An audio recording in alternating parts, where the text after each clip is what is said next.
قبلہ شاہ صاحب، یہ لوگوں کو شکایت رہتی ہے کہ بھائی سوتے ہوئے، یعنی سوتے میں دباؤ رہتا ہے، جھٹکے لگتے رہتے ہیں. اب یہ جھٹکے لگیں سونے میں، بندے کو نیند بھی پرسکون نہ آئے، تو یہ تو ایک عجیب سا ہی معاملہ ہو جاتا ہے.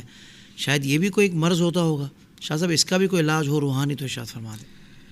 حافظ صاحب، یہ جو سوال آپ فرما رہے ہیں، آپ یقین جانیے یہ تو ایک مسئلہ ہوگا، جھٹکے لگنا، دباؤ آ جانا.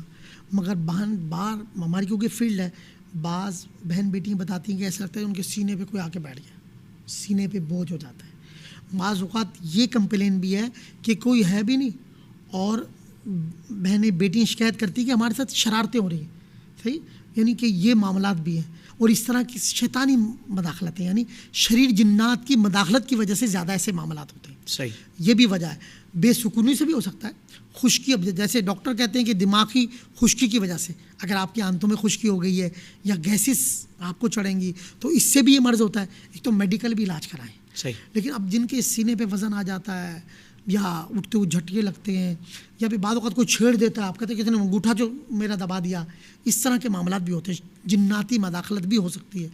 اس طرح کے معاملات کے لیے حافظ صاحب اللہ تعالیٰ ہماری ہر بہن بیٹی کو محفوظ فرمائے. آمین. اور کوئی بھی مریض اس میں ہے اللہ ان کو محفوظ فرمائے. حافظ صاحب اگر یہ معاملات ہیں تو اس کا ایک بہترین علاج ہے جو الحمدللہ ہم نے خود جب بھی ایسے کسی مریض کو بتایا تو اس نے کہا میری زندگی میں سکون آ گیا. مطلب آپ یقین جانی جن بہن بیٹوں کے ساتھ یہ معاملات ہیں وہ بیچاری بعضوں کا شرم کے ہمارے بتاتی بھی نہیں. اللہ. اور وہ بیچاری خود تو ہماری ایسی بہن بیٹی ہیں جو ہمیں سن رہی ہیں، دیکھ رہی ہیں، وہ بھی اس سے برکتیں حاصل کر لیں کہ الحمدللہ اللہ تعالیٰ ان کو بھی شفا عطا فرمائے گا. تو سورہ مؤمنون 18واں پارہ اس کی آخری 4 آیا. صحیح. ایک لاچار مریض حاضر ہوا صحابی رسول کے پاس. حدیث پاک کا خلاصہ عرض کرو. آپ نے کچھ پڑھا، اس کی کان میں پھونک دیا. کچھ ہی دیر کے بعد وہ بے قرار اضطراب والا مریض جو نڈھال کیفیت میں آیا تھا، پریشان تھا اور مصیبت میں مبتلا تھا، اب اس کی کیا کیفیت ہوگی، کچھ دیر کے بعد وہ ایک دم چھٹ ہو گیا. اللہ کے رسول صلی اللہ علیہ وسلم ملاحظہ فرما رہے تھے. پوچھا کہ تم نے کیا پڑھا؟ کہا کہ میں نے سورہ مؤمنون کی آخری 4 آیات پڑھ کے اس کے کان میں پھونک ماری. واہ.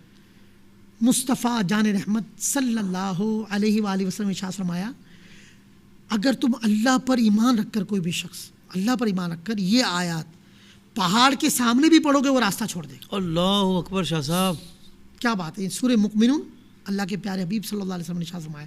تو حافظ صاحب پہاڑ سے مراد مصیبت، یعنی کیسی بھی مصیبت آ گئی، جنات ہیں، جادو ہیں، اسیب ہے، اثرات ہے، نظر لگ گئی، نظر کی وجہ سے بھی رات کو آپ کی نیند خراب ہوگی. تو اب کیسی کیفیت ہے شریر جنات، کیونکہ یہ بہت فولادی ہوتے ہیں، بظاہر انسان سے زیادہ طاقتور ہوتے ہیں جسمانی طور پر، عمریں بھی زیادہ ہوتی ہے. اور بعض اوقات کسی بہن بیٹی کے ساتھ جب لگ جائے نا حافظ صاحب اس کی زندگی تباہ کر دیتے ہیں. صحیح. اور معاذ اللہ بعض اوقات وہ بیچاری شادی کے قابل میں. تو یہ طریقہ ایک میں عرض کر رہا ہوں، سورہ مؤمنون 18واں پارہ اس کی آخری 4 آیات صبح اور شام 7 بار پڑھیں. پڑھ کر پانی پہ دم کر کے ایسے مریض کو چھینٹے مار دیں، یا آپ خود مریض ہیں پڑھ کر پی لیں. پانی چہرے پہ گردن پہ مسا کریں. الحمدللہ چند دنوں میں جادو ہے وہ بھی ختم ہوگا، شریر جنات ہیں تو ان سے بھی آپ کی جان چھوٹ جائے گی. اور اگر آپ کو کوئی مرض ہے، کیسا ہی مرض ہے، آپ شفا پائیں گے. اس کی برکت یہ اگر پہاڑ بھی سامنے ہو تو راستہ چھوڑ دے گا. اللہ کی ذات پہ کامل یقین رکھے، قرآن اچھا پڑھیں، نماز کی پابندی کریں، باوضو رہیں، انشاءاللہ اللہ تبارک و تعالیٰ آپ کو ذہنی قلبی اور سکون عطا فرمائے. سبحان اللہ. سبحان اللہ.